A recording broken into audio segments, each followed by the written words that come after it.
po sa ngayong umaga na to. Magkita po ako sa buko na binibili ko kahapon, guys. Ito, ang laki-laki ng kita ko, guys. Ang bigat-bigat pa naman. So, inano ko na lang po.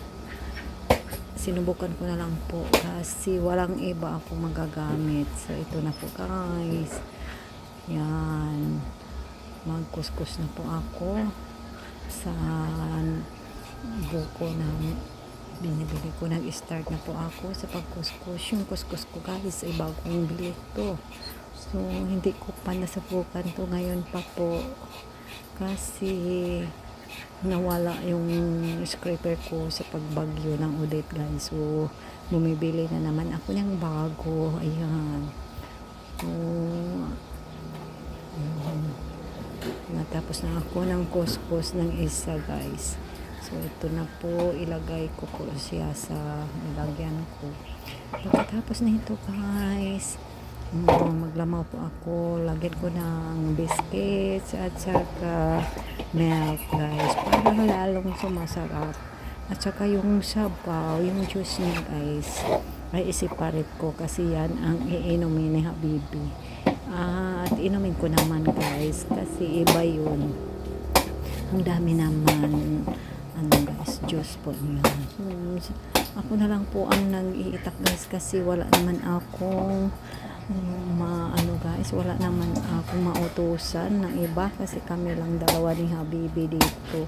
At kami lang din ang kumakain nito, guys. Yan. So, kapag marunong kumain, marunong din guys, mag-prepare. So, ayan, yan ang prinsip. Ang daming sabaw, guys, sa buko. So, iba pala yung presko ang binibili natin. Parang ang sarap-sarap ng sabaw, ang tamis-tamis.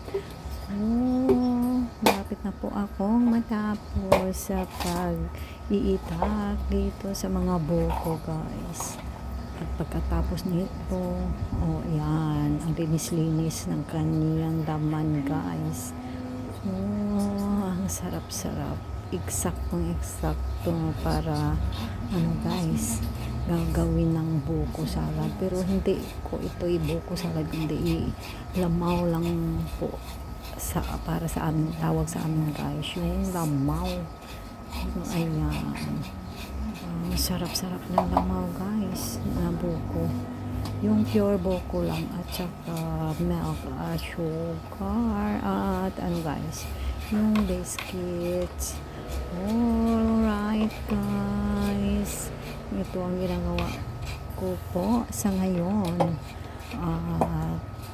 Wala akong mauutosan na iba, so ako lang po nagsulo na ang gumagawa nito, guys, kasi si Habibi nandoon pa sa work. So, guys, ito na po, tapos na po ako. Makikita nyo dito ang last. Thank you for watching, guys. God bless.